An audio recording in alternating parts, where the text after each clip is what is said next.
தேவன் ஒரு முறை விளம்பினார், 2 முறை இந்த சத்தத்தை கேட்டேன்.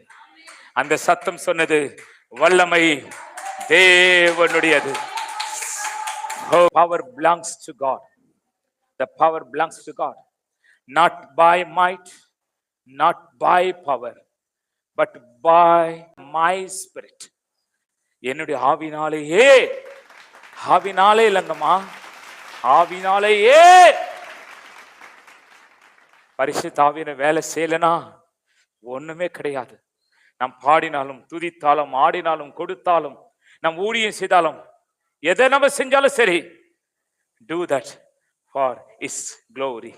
நீ எதை செய்தாலும் அப்படி நாம மகிமைக்காக செய்.